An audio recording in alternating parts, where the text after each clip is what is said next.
Hello friend, Tahir education अड्डा में आपका मोस्ट वेलकम है। आज हम लोग फिर से दरोगा का मोस्ट इम्पोर्टेंट सेट प्रैक्टिस करेंगे।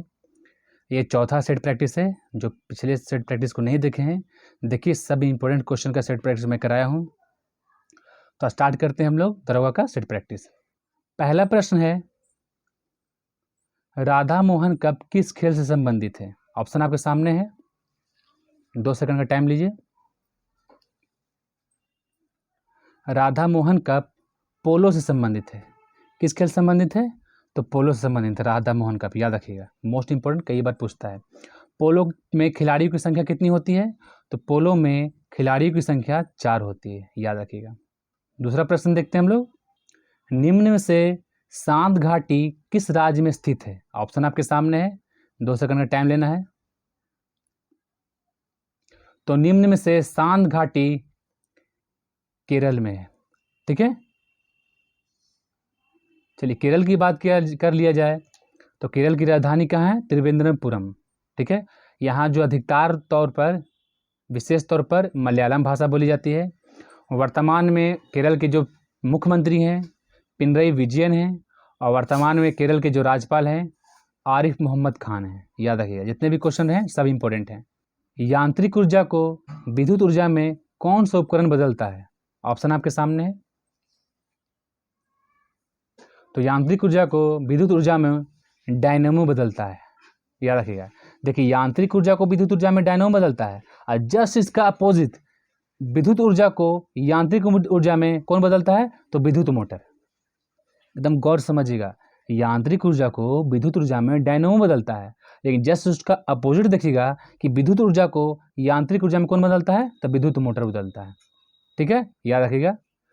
डायनेमो को अगर खोजकर्ता की बात किया जाए तो माइकल फैराडे हैं। कौन है? Michael Faraday. कब? 1831 में, याद कीजिएगा, डायनेमो को खोज करता है।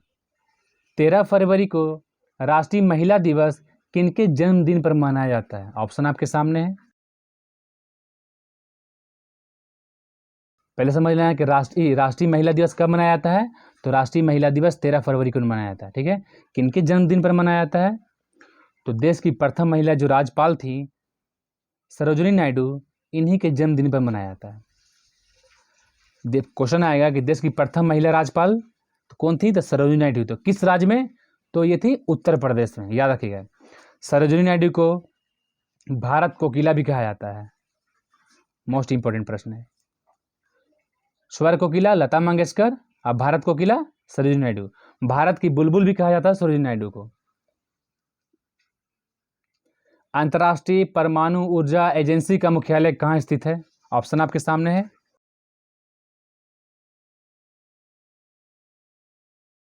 तो अंतर्राष्ट्रीय परमाणु ऊर्जा एजेंसी का मुख्यालय जो है वियना में है। वियना किस देश की राजधानी है? तो ऑस्ट्रेलिया नहीं, ऑस्ट्रेलिया की राजधानी कहाँ? वियना। तो अंतर्राष्ट्रीय परमाणु ऊर्जा एजेंसी का मुख्यालय कहाँ है? वियना में है। इसकी स्थापना कब हुई थी? अंतर्राष्ट्रीय परमाणु ऊर्जा की स्थापना कब हुई थी? तो 1957 में। ये जितने भी क्वेश्चन हैं सब मोस्ट इंपॉर्टेंट है, याद रखिएगा। 6 नंबर क्वेश्चन देख लेते हैं। एनी बेसेंट को माता बसंत की उपाधि किसने दी? ऑप्शन आपके सामने है। देखिए सबसे पहले क्वेश्चन आएगा कि माता बसंत किसे कहा जाता है? तो एनी बेसेंट को माता बसंत कहा जाता है, सबसे पॉइंट वाली बात। तो एनी बेसेंट को माता बसंत की उपाधि किसने दी? ये दी महात्मा गांधी ने, ठीक है। महात्मा गांधी ने एनी बेसेंट को माता बसंत की उपाधि दी। एनी बेसेंट की बात की जाए, ठीक है, इन्होंने बुक लिखा, मोस्ट इंपॉर्टेंट है, न्यू इंडिया। क्या बुक है? न्यू इंडिया है। उसके बाद है मद्रास स्टैंडर्ड, मोस्ट इंपॉर्टेंट है, याद रखिएगा, Madras standard. New India, Madras standard. एक और मोस्ट इंपॉर्टेंट है कॉमनवेल्थ,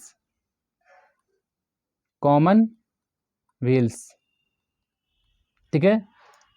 तो एनी बेसेंट ने कौन कौन पुस्तक लिखी है? New India Annie Besant, Madras standard Annie Besant, Commonwealth Annie Besant, याद रखिएगा। और सबसे most important point Annie Besant के बारे में जान लीजिए, ठीक है। इन्होंने 1898 में 1898 में, ठीक है, सेंट्रल, मोस्ट इंपॉर्टेंट है ये, सेंट्रल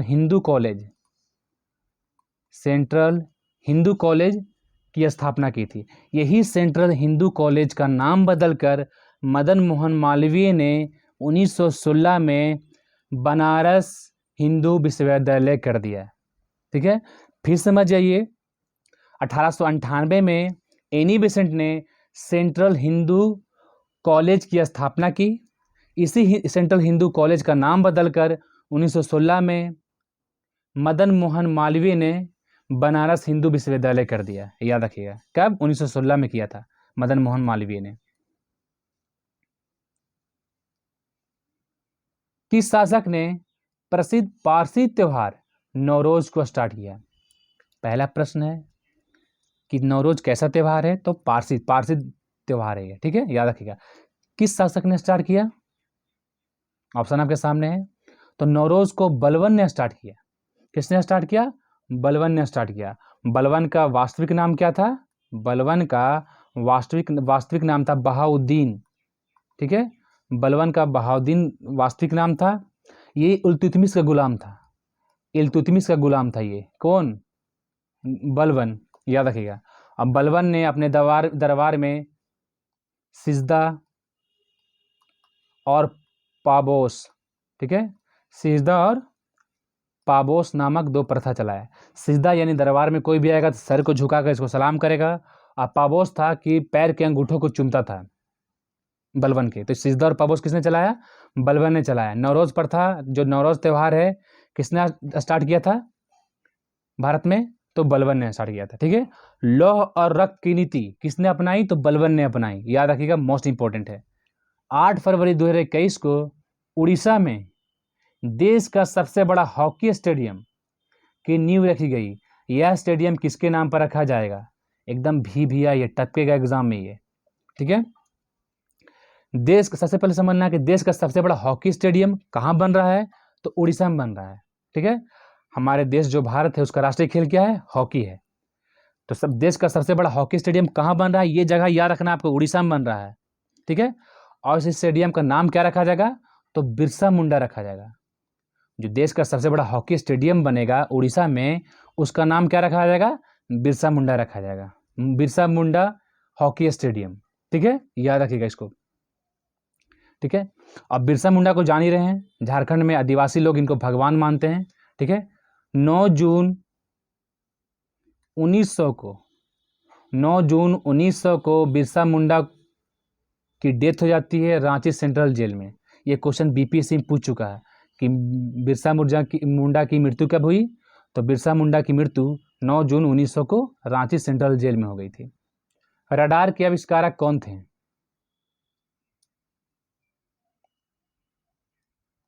ठीक है, रडार के आविष्कारक कौन थे? तो रॉबर्ट वाटसन हैं।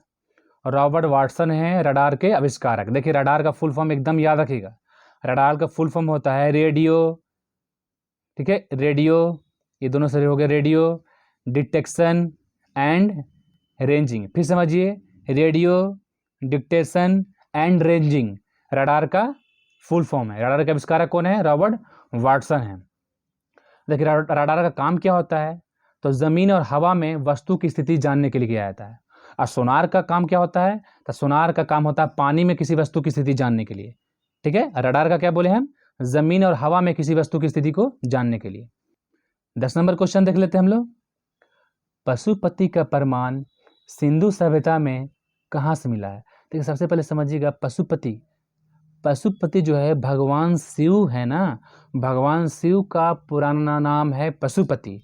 ये पशुपति की जो स्टैचू, इन मूर्ति जो मिली है, मूर्ति, इसके चारों ओर 4 जानवर हैं।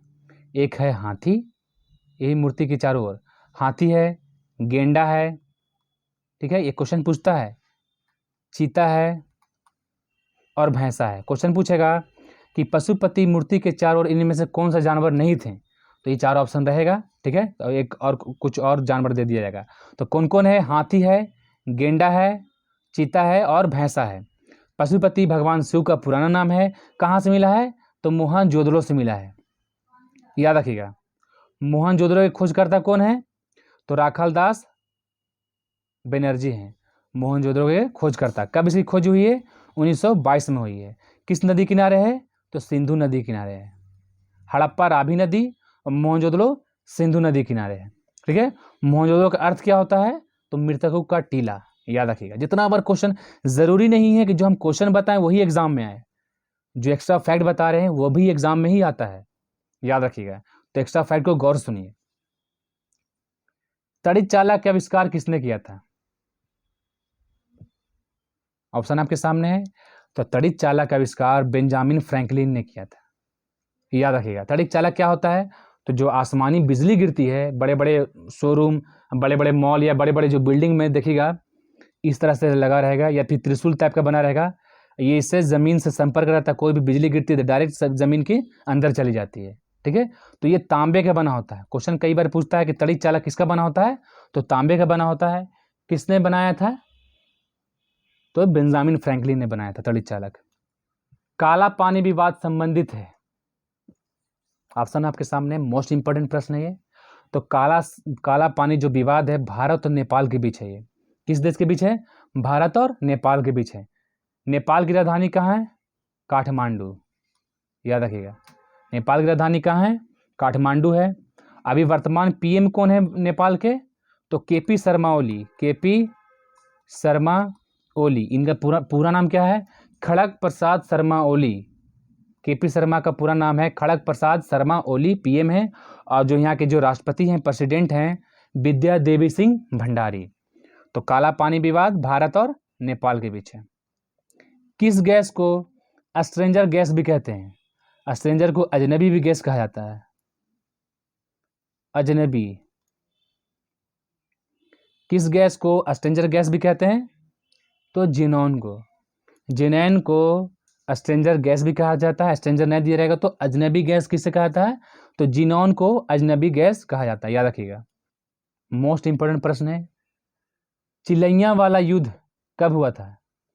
चिलैया वाला युद्ध कब हुआ था? ऑप्शन आपके सामने है। तो ये 13 जनवरी 1849 को चिलैया वाला युद्ध हुआ।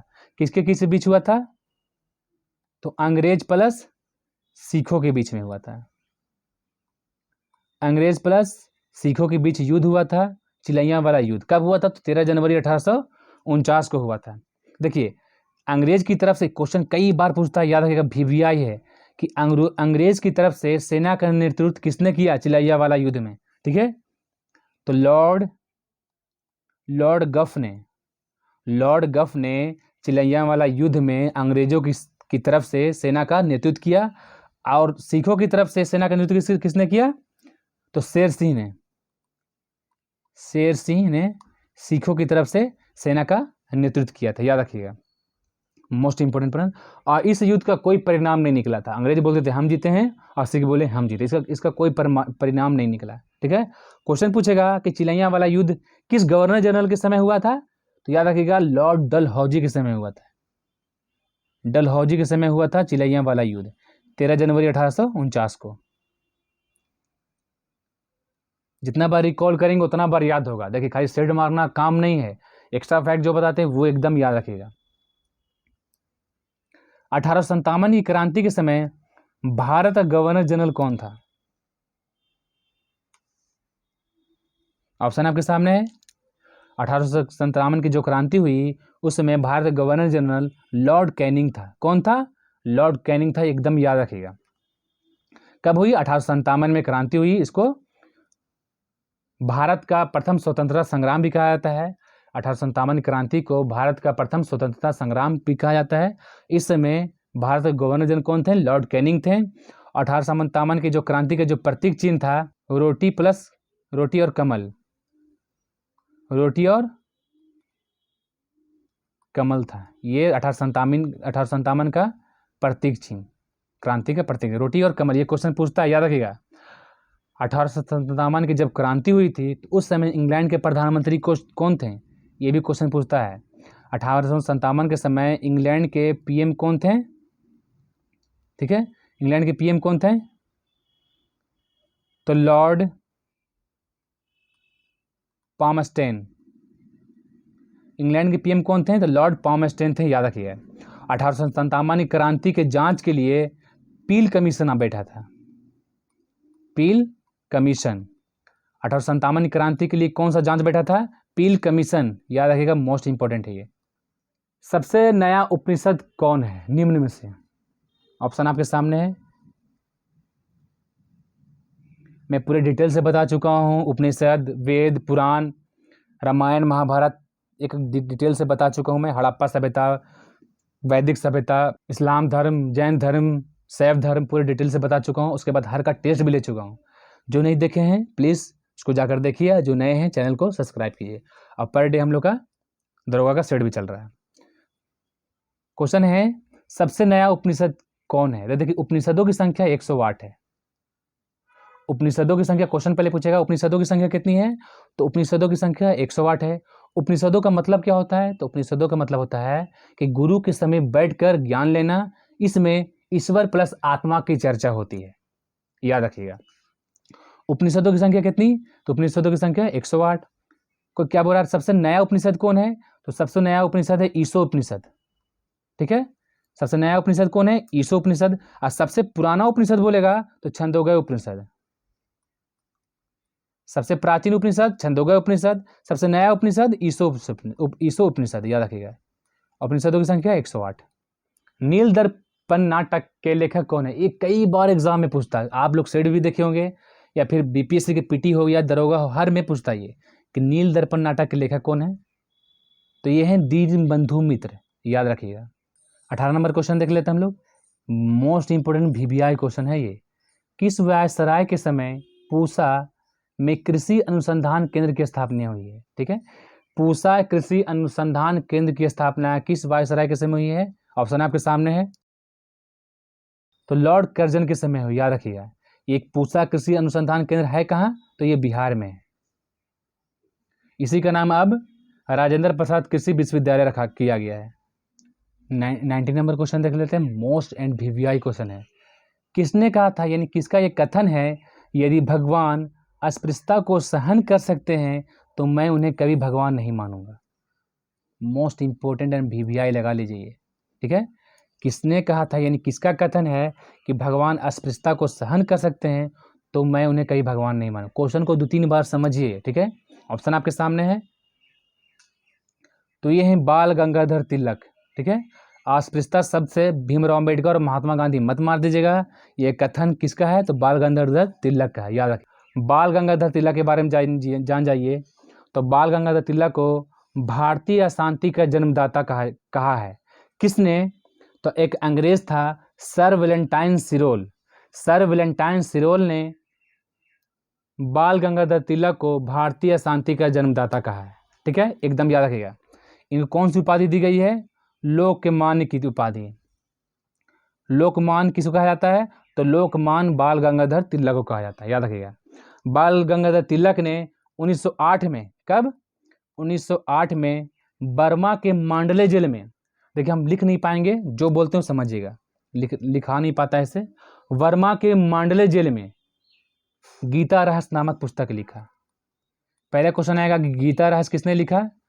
तो बाल गंगाधर तिलक ने। कब लिखा? 1908 में लिखा। तो कहाँ लिखा? तो वर्मा के मांडले जेल में लिखा था। ये क्वेश्चन समझिएगा, गीता रहस्य, ठीक है। और एक और समझिएगा, इनका मोस्ट इंपोर्टेंट है केसरी और मराठा। केसरी किस लैंग्वेज में लिखा गया है? तो केसरी मराठी में, एकदम उल्टा है यहाँ पर ही। केसरी जो मराठी में है और मराठा जो है इंग्लिश में है, अंग्रेजी में है, याद रखिएगा। केसरी समाचार पत्र किस में है? तो मराठी में लिखा गया है। और मराठा जो है समाचार पत्र है, ये मराठा समाचार पत्र का नाम है, वो अंग्रेजी में लिखा गया है। किसके द्वारा लिखा गया है? तो बाल गंगाधर तिलक के द्वारा लिखा गया है। अब मोस्ट VBI समझिए, गणपति उत्सव। गणपति उत्सव कई बार पूछता है ये। गणपति उत्सव को जो शुरुआत किए हैं 1893 में, कौन? मैंने गणपति उत्सव महाराष्ट्र में सबसे ज़्यादा प्रोत्साहित किए हैं बनाने के लिए बाल गंगाधर तिलक में, 1893 में से स्टार्ट हुआ है। और शिवाजी उत्सव 1895 में। क्वेश्चन कई बार पूछता है, गणपति उत्सव किसके द्वारा? तो बाल गंगाधर तिलक के द्वारा। कहाँ? तो महाराष्ट्र में। कब? तो 1893 में। और शिवाजी उत्सव 1895 में।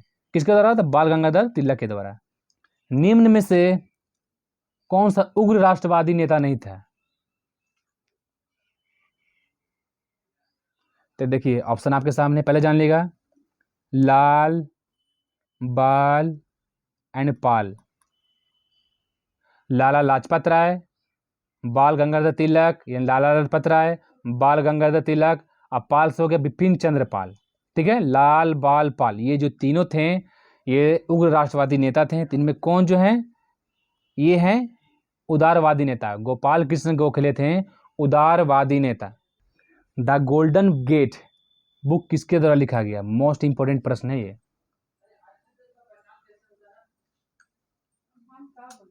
द गोल्डन गेट पुस्तक जो लिखा गया ये विक्रम सेठ के द्वारा लिखा गया। मोस्ट इंपोर्टेंट है ये। गोल्डन गेट जो है किसके द्वारा लिखा गया है? विक्रम सेठ के द्वारा लिखा है। विक्रम सेठ के द्वारा। और VVI लिखा गया है a suitable boy. A suitable boy question आएगा। ए सुटेबल बॉय किसके द्वारा लिखा गया है? तो विक्रम सेठ के द्वारा। द गोल्डन गेट किसके द्वारा लिखा गया है? तो विक्रम सेठ के द्वारा, याद रखिएगा। आज देखिए विक्रम सेठ के बारे में जाने कि उच्च न्यायालय की प्रथम महिला मुख्य न्यायाधीश कौन थी? लीला सेठ। ठीक है, क्वेश्चन आता है कि उच्च न्यायालय की प्रथम महिला न्यायाधीश, ठीक है, उच्च न्यायालय की हाई कोर्ट की प्रथम महिला न्यायाधीश कौन थी? लीला सेठ थी। उन्हीं के ये पुत्र थे विक्रम सेठ। ये क्वेश्चन याद रखिएगा। भारतीय मुक्केबाजी महासंघ के अध्यक्ष किसे चुना गया है? तो भारतीय मुक्केबाजी महासंघ के अध्यक्ष अजय सिंह को चुना गया, याद रखिएगा। देखिए VVI क्वेश्चन है, प्रत्येक वर्ष विश्व आर्द्र भूमि दिवस कब मनाया जाता है? देखिए विश्व आर्द्र भूमि को वर्ल्ड वेटलैंड्स डे बोलते हैं। ठीक है, भी बोला जाता है। विश्व आर्द्र भूमि को वर्ल्ड वेटलैंड दिवस भी बोला जाता है। ये कब मनाया जाता है? तो ये 2 फरवरी को मनाया जाता है। ये था क्या? तो 2 फरवरी 1971 को, ठीक है, रामसर सम्मेलन हुआ था एक। समझिए गौर से, रामसर सम्मेलन हुआ था। ये रामसर है कहाँ? तो ईरान में है। ईरान में रामसर सम्मेलन कहाँ हुआ था? तो ये ईरान में है, कैस्पियन सागर के पास। क्वेश्चन ये भी पूछता है रामसर सम्मेलन कैस्पियन सागर के पास हुआ था। कहाँ? तो ईरान में। क्या था इसमें कि जितने भी सभी देश शामिल हुए थे, लेकिन उस समय भारत शामिल नहीं हुआ था। उसमें था क्या इस सम्मेलन में कि जितने भी पोखर, तालाब, झरने, जितने भी आर्द्र भूमि जगह है सबको सुरक्षित किया जाएगा। तो स्टार्टिंग हुआ था 2 फरवरी 1971 से। ठीक है, तब से विश्व आर्द्र भूमि दिवस 2 फरवरी को मनाया था। 1982 में, कब? 1982 में भारत रामसर सम्मेलन में शामिल हुआ है, याद रखिएगा। अभी वर्तमान में कितने रामसर साइट है भारत में? तो 42 है। 42वां कब बना? तो 2021 में बना। कौन सा बना? तो तसोकर झील है। ठीक है, 42वां जो रामसर साइट है, तसोकर झील कहाँ है? तो लद्दाख में, याद रखिए। क्वेश्चन कई बार या पूछेगा एग्जाम में ये कि भारत का 42वां रामसर जगह कौन है? तो तसोकर झील लद्दाख में, याद रखिएगा। WTO की पहली महिला महानिदेशक कौन बनी है? ये टपकना है, लिख लीजिए एग्जाम में। WTO की पहली महिला महानिदेशक कौन बनी है?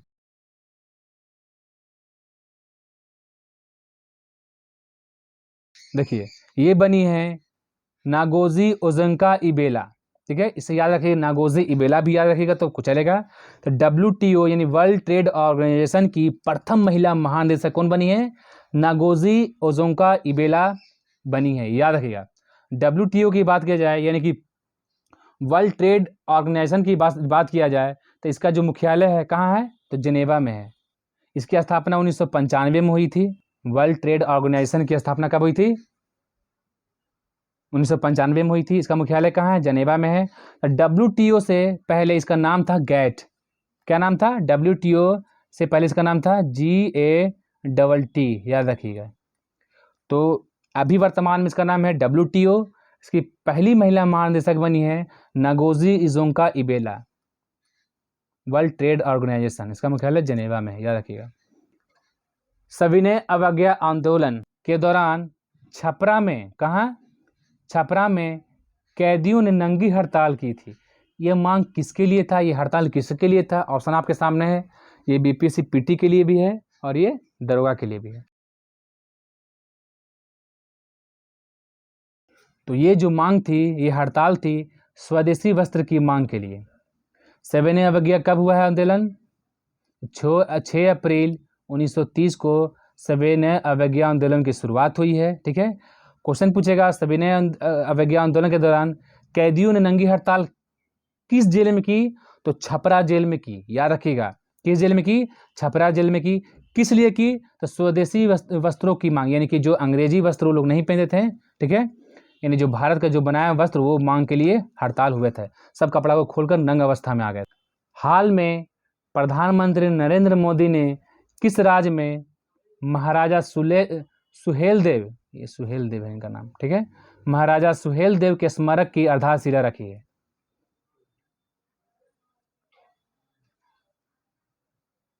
ठीक है, तो ये उत्तर प्रदेश।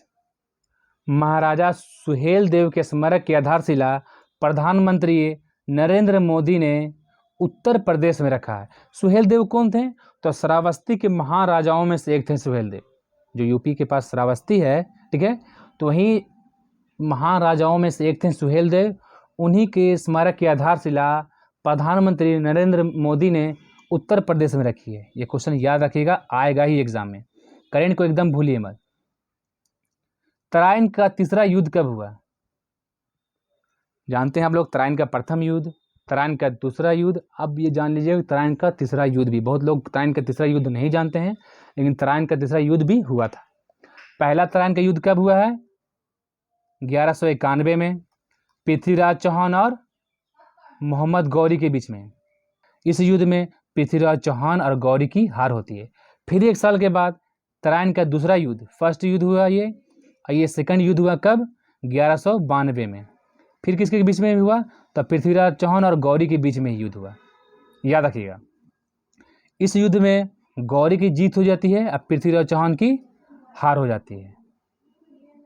ये दो युद्ध तो हो गया, पहला युद्ध 1191 में, दूसरा युद्ध 1192 में। अब तीसरा युद्ध कब हुआ है? तो ये तीसरा युद्ध हुआ है 1215 में, याद रखिएगा। किसके किसके बीच में हुआ है? इल्तुतमिश, ठीक है, इल्तुतमिश प्लस यल्दोज, इल्तुतमिश प्लस यल्दोज के बीच में हुआ तराइन का तीसरा युद्ध। कब? 1215 में। इसमें इल्तुतमिश की जीत होती है, यल्दोज की हार होती है। बस इतना याद रखिए। मोपला विद्रोह किस स्थान पर हुआ था? पहले जान लीजिए मोपला विद्रोह कब हुआ है? तो 1921 में हुआ है, स्टार्टिंग है, मतलब मोपला विद्रोह 1921 किस स्थान पर हुआ है? ऑप्शन आपके सामने है। तो ये हुआ है केरल के पास, केरल का एक मालाबार तट है, ठीक है, केरल का मालाबार तट है, वहीं पर हुआ था ये मोपला विद्रोह। इसका जो मेन टाइम पीरियड है 1920 से 22 के बीच में, ठीक है, तो 1921 इसके बीच में आ जाएगा। मोपला विद्रोह केरल में हुआ है, याद रखिएगा। शरीर में सबसे बड़ी अंतःस्रावी ग्रंथि कौन सी है? शरीर की सबसे बड़ी अंतःस्रावी ग्रंथि कौन सी है? तो यह थायराइड ग्रंथि, याद रखिएगा।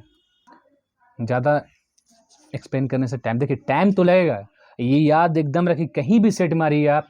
ये ज़रूरी नहीं कि जो क्वेश्चन मैं बता रहा हूँ वही एग्जाम में है, जो एक्स्ट्रा फैक्ट होता है वो भी एग्जाम में आता है, वो भी नहीं, वही ही एग्जाम में आता है। सेट क्वेश्चन तो बहुत कम आता है, इसलिए जो एक्स्ट्रा फैक्ट है, खाली ऐसा नहीं कि कब हुआ एक टिक मार के चल दी, वैसा नहीं होता। जो एक्स्ट्रा फैक्ट को भी जाना मोस्ट इंपॉर्टेंट है। ये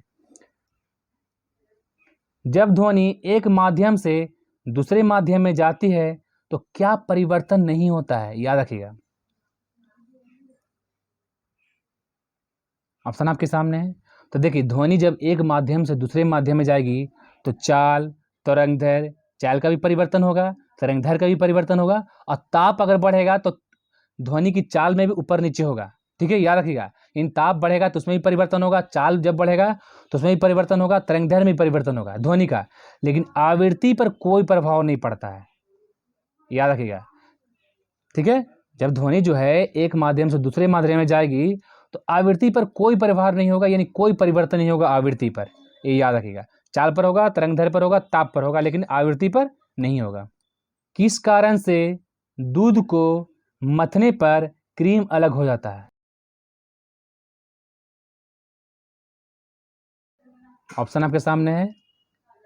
तो दूध से क्रीम अलग करता जो होता है ये अपकेंद्रीय बल के कारण होता है। वॉशिंग मशीन भी अपकेंद्रीय बल के कारण काम करता है, ठीक है, और दूध से क्रीम निकालने पर भी अपकेंद्रीय बल पर काम करता है, याद रखिएगा।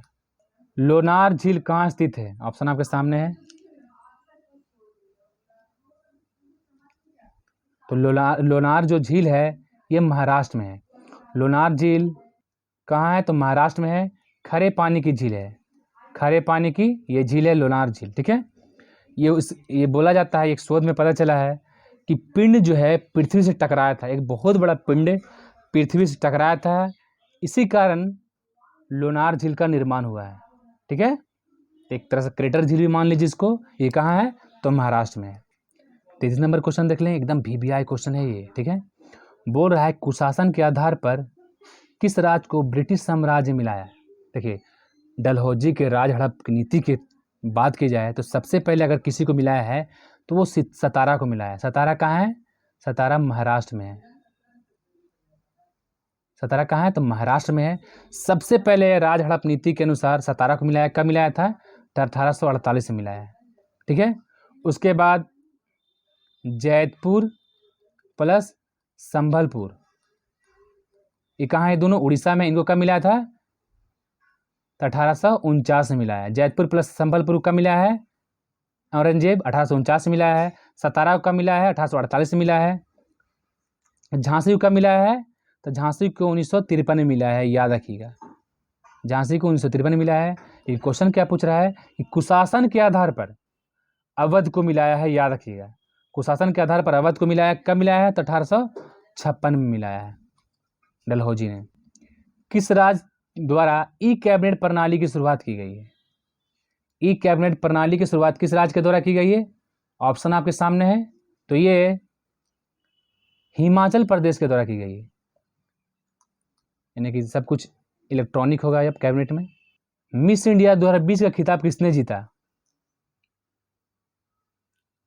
तो मिस इंडिया 2020 का खिताब मानसा वाराणसी को खोजा, मतलब मिला है। कहाँ से ये? मानसा वाराणसी तेलंगाना से है। ठीक है, वाराणसी से बनारस मत पहुंच जाएगा, इनका नाम है मानसा वाराणसी, तेलंगाना से बिलोंग करती हैं ये। अब मिस इंडिया 2020 का खिताब इन्हीं को मिला है। भारत का पहला लाइकेन पार्क कहाँ खोला गया? तो भारत का पहला लाइकेन पार्क, ऑप्शन आपके सामने है, ये खोला गया उत्तराखंड में।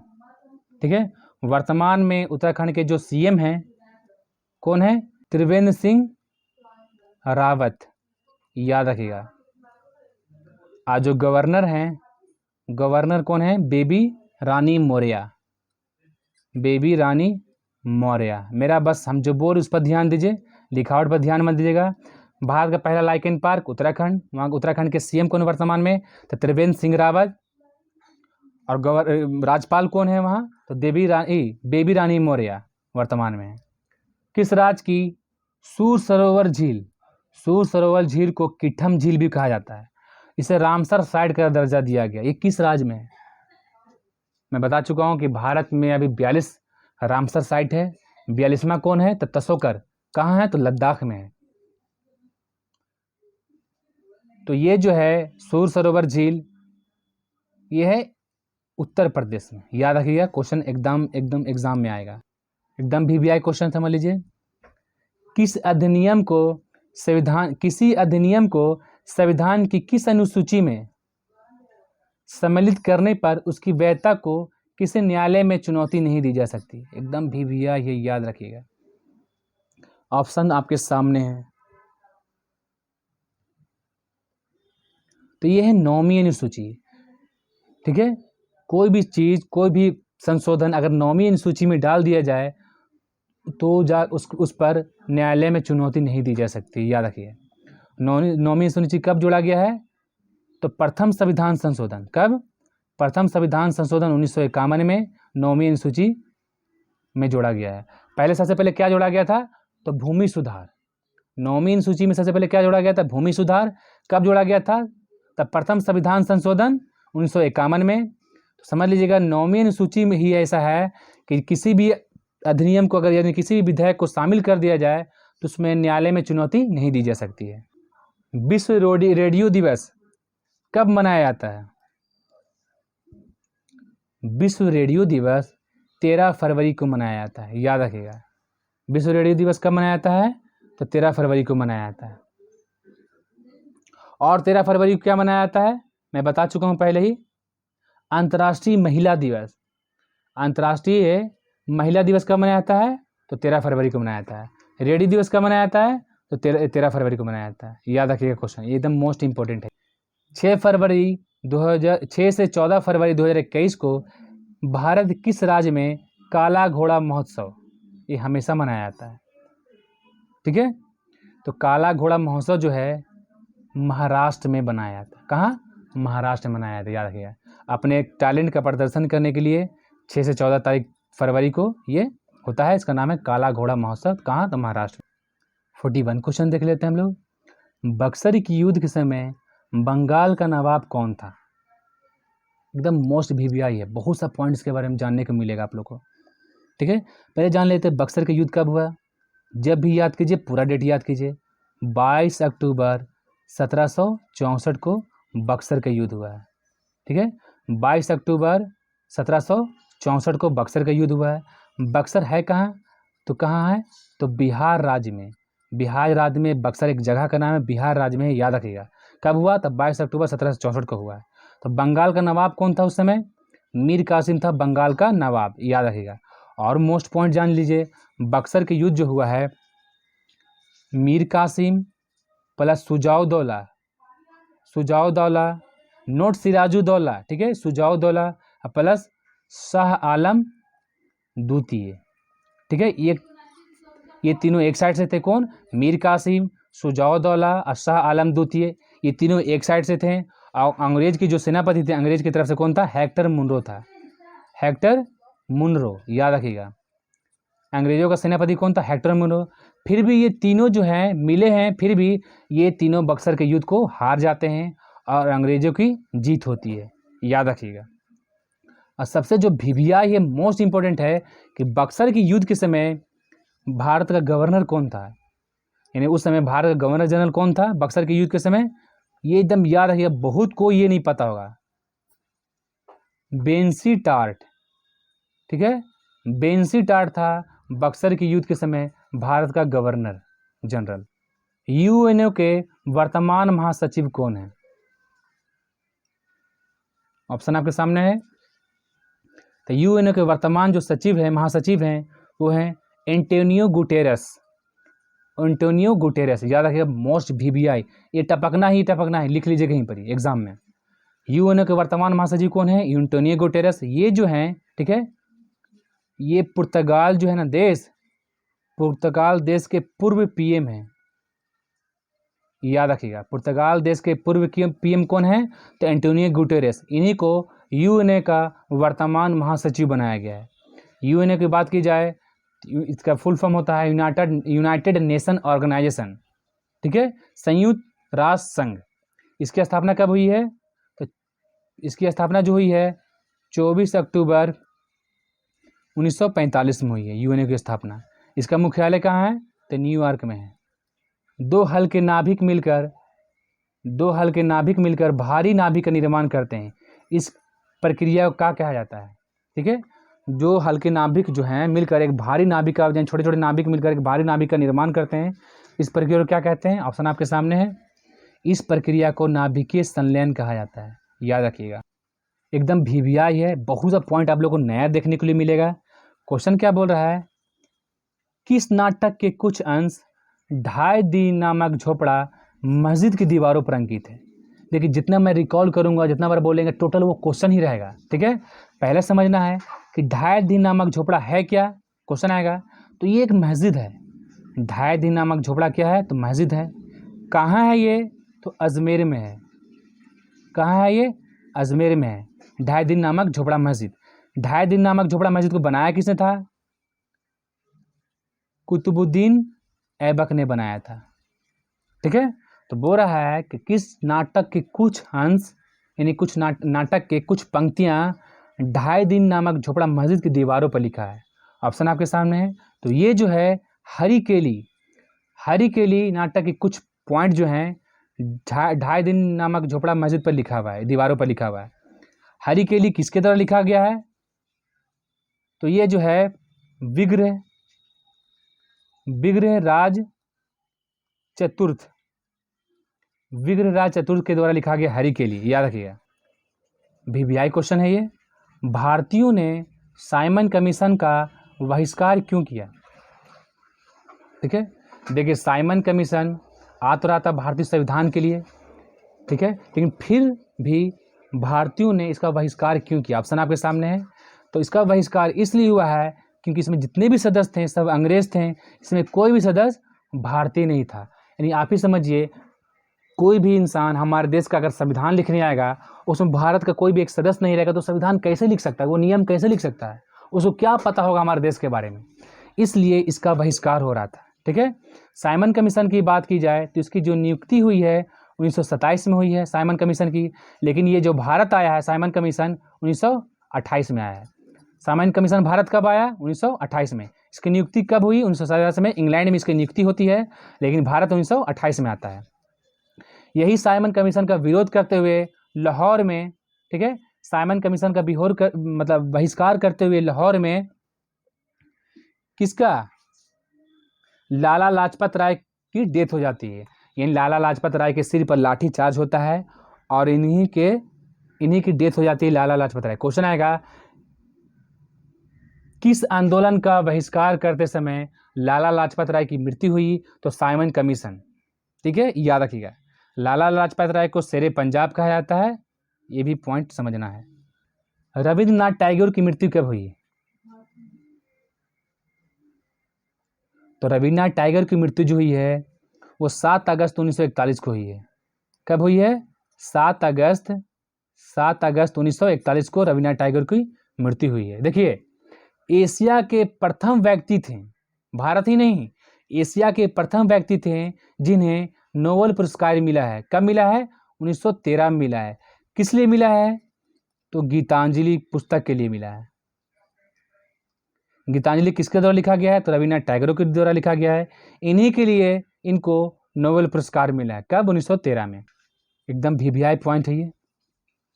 संपत्ति के अधिकार को मौलिक अधिकार के सूची से किस पीएम के शासनकाल के दौरान हटाया गया?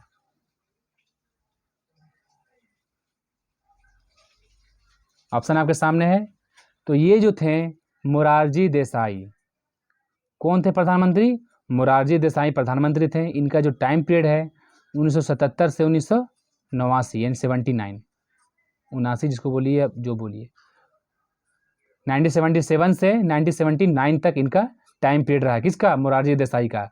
तो संपत्ति के अधिकार को मौलिक अधिकार सूची से हटाकर कानूनी अधिकार बना दिया गया है।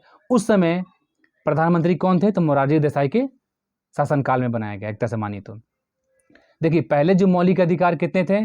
पहले मौलिक अधिकार 7 थे, लेकिन संपत्ति के अधिकार को 44वें संविधान संशोधन 1978 में इसको मौलिक अधिकार से हटाकर विधि का अधिकार यानी कानूनी अधिकार बना दिया गया था। अब वर्तमान में मौलिक अधिकार कितने हैं? तो वर्तमान में मौलिक अधिकार 6 हैं, याद रखिएगा। संपत्ति का अधिकार अब मौलिक अधिकार नहीं है, वो कानूनी अधिकार बन गया है। किस राज्य की सरकार ने समुद्री एम्बुलेंस सेवा प्रतीक्षा की शुरू की गई है? ये मछुआरों के लिए हुआ है, ठीक है, मछुआरों को देखभाल के लिए, मछुआरे के सुरक्षा के लिए किया गया है समुद्री एम्बुलेंस सेवा, जिसका नाम प्रतीक्षा रखा। ये किसने स्टार्ट किया है? तो ये केरल ने स्टार्ट किया है, याद रखिए। एकदम वीवीआई क्वेश्चन है। किस शासक ने भारत में जैकोबिन क्लब की स्थापना की गई? देखिए, मेन रूप से जैकोबिन क्लब जो है ये फ्रांस में है। मेन रूप से जैकोबिन क्लब कहाँ है? तो फ्रांस में है, लेकिन भारत में इसका एक शाखा लेके आया था। कौन? टीपू सुल्तान। कहाँ? श्रीरंगपट्टनम में। टीपू सुल्तान क्या करता है? श्रीरंगपट्टनम को अपनी राजधानी बनाता है और वहीं जैकोबिन क्लब की स्थापना करता है। फिर समझिए, मेन रूप से जैकोबिन क्लब कहाँ है? तो फ्रांस में है, लेकिन इसका एक शाखा, जैकोबिन क्लब की एक शाखा कहाँ लेके आया? श्रीरंगपट्टनम में लेके आ रहा है। किसने लेके आया? टीपू सुल्तान ने लेकर आया, ठीक है, याद रखिएगा। और टीपू सुल्तान की जो मृत्यु हुई है चौथे आंग्ल मैसूर युद्ध, ठीक है। टीपू सुल्तान की मृत्यु कब हुई है? चौथे आंग्ल मैसूर युद्ध में हुई है। कब हुई चौथे आंग्ल मैसूर युद्ध? 1798 से 99 के बीच में। तो इसमें 99 में ही टीपू सुल्तान की डेथ हो गई है, मृत्यु हो गई है। 50 नंबर क्वेश्चन देखते हैं। अशोक के किस स्तंभ अभिलेख से पता चलता है कि गौतम बुद्ध का जन्म लुम्बिनी में हुआ है? एकदम VVI है। देखिए मैं बौद्ध धर्म, जैन धर्म, शैव धर्म एक पॉइंट से बता चुका हूँ। एनसीईआरटी सार संग्रह, लुसेंट और क्रॉन सबका एकदम निचोड़ करके PDF में बताता हूँ मैं। जो नहीं देखे हैं चैप्टर बाय चैप्टर उसको देखिए, सबका मैं टेस्ट भी लेता हूँ, ठीक है। तो अशोक के रुम्नीदेई स्तंभ अभिलेख से ये पता चलता है कि अशोक का जो जन्म है लुम्बिनी में हुआ है। लुम्बिनी है कहाँ? तो नेपाल देश में है, याद रखिएगा। अशोक का जन्म कब हुआ है? तो 563 ईस्वी में हुआ है। अशोक का जन्म 563 ईस्वी में हुआ है। अशोक ने घर को त्यागा, जितना बार याद कर सकते हैं। अशोक ने घर को त्यागा, उसको क्या बोलते हैं? महाभिनिष्कर्मण। अशोक ने प्रथम उपदेश दिया सारनाथ में, उसको क्या बोलते हैं? धर्म चक्र परिवर्तन। अशोक की जब डेथ होती है, मृत्यु होती है, उसको क्या बोलते हैं? महापरिनिर्वाण। ठीक है, चलिए प्लीज़ जाकर कमेंट बॉक्स में बताइए कितना आपका सही हुआ है और कैसा लगा। और प्लीज़ नए हैं तो चैनल को सब्सक्राइब कीजिए। पर डे आपको दरोगा का सेट मिलेगा, चैप्टर बाय चैप्टर भी चल रहा है। फिर मिलते हैं हम लोग नेक्स्ट वीडियो में। जय हिंद।